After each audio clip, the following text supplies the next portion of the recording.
Alors, j'hésite un petit peu sur la présentation, parce qu'il y a eu une deuxième étape de ce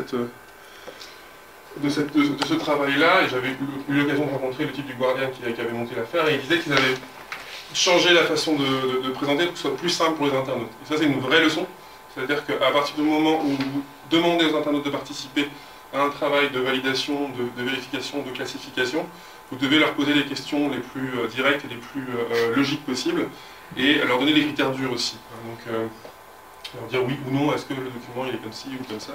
C'est un enseignement important pour pouvoir faire participer la fouille. Donc là, on voit un exemple de data journalisme, hein, parce que derrière, il va y avoir une production quotidienne pratiquement avec toutes les informations repérées par les internautes sur ces documents. De data journalisme avec crowdsourcing, et où vous voyez qu'il y a eu développement d'une petite application, une réflexion sur les boutons, où cliquer, comment compiler ces données, que présenter derrière aux internautes. Pour faire ça, vous avez besoin de journalistes, vous avez surtout besoin de développeurs. Ça, c'est aussi une des conséquences du développement du data journalisme, notamment aux États-Unis. C'est que les profils qui vont être recherchés dans les rédactions, après avoir longtemps été des profils, en tout cas en France, très littéraires, finalement, maintenant, être capable de préparer ce type d'application, ça peut devenir un sacré atout pour un jeune journaliste qui veut intégrer une rédaction. Donc il y a des cursus, par exemple à l'Université de Columbia, qui est la plus grande école de journalisme, enfin la plus réputée, disons, aux États-Unis. Il y a des cursus carrément où les gens apprennent à coder carrément. C'est pas juste apprendre à bidouiller comme moi, du HTML ou du CSS, des choses comme ça. C'est vraiment des gens qui sont capables de coder une application, notamment pour faire du data journalisme. Et quand Paul Steiger est intervenu à une conférence il y a quelques temps à Strasbourg, Paul Steiger, c'est le fondateur de ProPublica. ProPublica, c'est une fondation aux États-Unis, que vous connaissez peut-être, qui finance en fait des investigations de journalistes, par exemple, sur des sujets qui ne sont pas traités, qui ne sont pas enquêtés par les grandes rédactions. Typiquement, les suites de Katrina à la Nouvelle-Orléans, tous les problèmes qu'il y a eu de reconstruction, tous les scandales. ProPublica a fait sorti énormément d'infos là-dessus. Et comment ils sont financés? Ils ne sont pas financés par des lecteurs, ils sont financés, ou par la publicité, ils sont financés par des mécènes, des millionnaires qui leur disent, ben voilà, vous avez tant de millions d'euros à dépenser cette année, faites-nous des enquêtes et sortez des infos. Bref, ProPublica, pour vous donner une idée de ce qu'ils font, hop, voilà une carte avec l'ensemble des banques américaines qui ont profité du plan de sauvetage mis en place par le Congrès. Donc les grandes marques que vous voyez, là ici c'est Freddie Mac et Fannie Mae, les deux grands organismes publics. Puis ensuite vous avez des multiples établissements. C'est Google Maps, donc on peut zoomer. Voilà, donc ProPublica, cette fondation se dirige de plus en plus vers le data journalisme, puisqu'en plus ça leur permet, par exemple, à partir des données qu'ils ont collectées sur qui profite vraiment de l'aide aux banques aux États-Unis, ils vont pouvoir en tirer un premier papier qui sera ensuite disponible sous licence Creative Commons, que d'autres pourront republier à leur guise. Un premier papier général, et puis ensuite tous les journaux locaux, par exemple là, ici dans le Colorado, les comtés qui sont là, vont pouvoir récupérer ces données et aller voir devant les banques en disant bah, tiens, vous avez profité de la manne publique, qu'est-ce que ça a changé? Est-ce que par exemple vous continuez à accorder des crédits? Vous pouvez comme ça faire des reportages locaux, voire micro-locaux, grâce aux données établies par ProPublica. Conséquence, quel profil ProPublica cherche? Alors on pose la question à Paul Steiger, son fondateur, et on dit bah, finalement vous cherchez beaucoup de développeurs. Et le type il répond non, je ne cherche pas des développeurs, moi. Ce que je cherche sont des journalistes développeurs.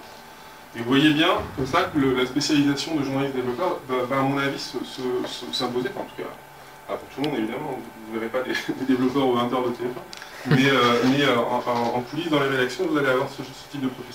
C'est clairement en train de monter, il y a même en France des exemples très précis. Et finalement, ça n'est que... L'articulation entre développeurs, en quelle mesure ils ont besoin des développeurs pour aller faire des enquêtes locales sur... Ah pas là, pas pour l'exemple du journaliste du Colorado, non, plus pour les gens à l'intérieur de ProPublica qui vont réunir toutes ces données. Ah d'accord, qui vont produire ce genre de carte. Pour produire ce genre de carte. Et ensuite ça va servir à du journalisme plus traditionnel. Évidemment ça ne concerne pas tous, mais la conclusion sur ce point, c'est que finalement c'est assez logique et il n'est qu'autant que les journalistes s'intéresse aux outils de traitement de données et à l'informatique en général. Hein, quand le cinéma est arrivé, les journalistes s'en sont emparés assez rapidement. Bon, c'était à l'époque les actualités cinématographiques. Dans la télévision, pareil, la radio, pareil. Et à chaque fois, il y avait un relais, il y avait une traduction. Et l'informatique, finalement, non. Enfin, en tout cas, très peu. C'est-à-dire que la part pour vraiment la production des pages, de la PAO, ou la numérisation à la radio, c'est dans les dernières années, mais enfin, grosso modo, c'était un domaine qui n'intéressait pas les journalistes, surtout en France où les journalistes ont souvent une formation très littéraire, fac d'histoire, Sciences Po, éventuellement un peu d'économie, mais bon, clairement pas des passionnés d'informatique. Avec le web, c'est en train de basculer et de changer. J'avais quelques exemples sur U89, mais j'ai peur d'être un petit peu long, donc si ça vous intéresse, je pourrais vous montrer ce qu'on fait à U89 en matière de data journalisme. Troisième point, mais ça sera un peu plus rapide, c'est le journalisme mobile. Et là encore, l'évolution des techniques. Pendant longtemps, ça faisait rire un peu les confrères. On reconnaissait les journalistes de rue 89 quand c'était en reportage à des endroits où il y a beaucoup de journalistes. C'était le type qui avait un carnet de notes sous le bras. Il avait une mini caméra flip dans sa poche. Et bon, c'est parce qu'il y a toujours une mini caméra. Son iPhone pour envoyer des choses sur Twitter, pour commencer à écrire son article. Un sac en bandoulière avec une vraie caméra auquel il a besoin de quelque chose éventuellement d'enregistreur audio si vraiment il avait envie de se partir avec beaucoup de matériel. Mais on les voyait comme ça en train de débouler dans les conseils des ministres ou à la sortie de l'Élysée pour recueillir des réactions. Et c'est ce type de profil, hein, pas que nous, c'est ce qu'on va voir dans pas mal de médias, y compris d'ailleurs dans les télés qui ont un peu moins de moyens que les grosses chaînes qui ont plus d'audience, les chaînes les plus riches. Ce type de journalisme, on appelle ça le journalisme Shiva, un peu comme la déesse indienne, il y a plein de bras. Et ce modèle de journalisme Shiva, c'est quelque chose qui a beaucoup à la fois fasciné. Moi, personnellement, je suis partie des gens qui trouvent ça emballant et intéressant et qui sont prêts à pratiquer ce type de journalisme-là. Et ça a beaucoup aussi effrayé dans la profession. Parce que le risque étant de tout faire mal, hein, soit forcément faire de la vidéo, du son, de l'écrit, éventuellement un peu d'infographie, tout ça depuis sa voiture ou depuis la station de métro, ça peut aussi être très mauvais. Donc, ça a été d'autant plus mal perçu que chez les patrons de presse, très vite, ou des patrons de médias, les types se sont dit « Ah bah voilà, avec le numérique maintenant, aujourd'hui, j'achète des caméras, je file des enregistreurs audio, des ordinateurs portables, j'équipe toute ma rédac d'iPhone et je décide que maintenant ils sont des journalistes Shiva, ils sont des journalistes multimédia et qui se débrouillent pour me produire de la vidéo. » Ça a été fait dans certains endroits et ça a souvent très mal marché parce que être capable de maîtriser une écriture journalistique qui va mêler à la fois la vidéo, le son, le texte, qui va utiliser chaque média au mieux, ça nécessite de former les gens. On revient à ce que je disais tout à l'heure, c'est que les journalistes sont très mal formés en France. Enfin, en tout cas, pas en formation initiale, mais en formation continue, ils sont très mal formés.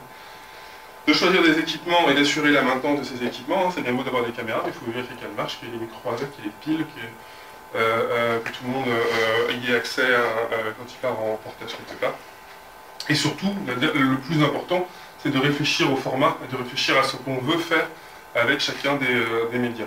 Pour vous donner un exemple, à Rue 89, on a longtemps fait les interviews assises. Hein. Vous aviez un expert qui arrivait, on installait un fauteuil à la rédaction, on essayait de faire un cadre plutôt sympa et d'avoir un son correct avec un micro-cravate. Et puis on passait une interview comme ça et on en sortait des vidéos de 3 à 4 minutes.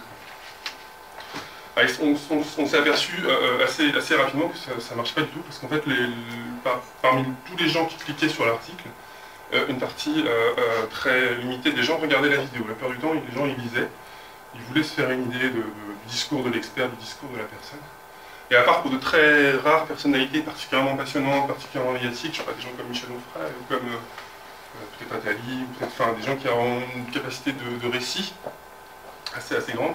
Pour tous les autres, en gros, les gens appellent la vidéo. Nous, on s'emmerdait à tourner des vidéos de gens assis en train de discuter, et ça marchait pas.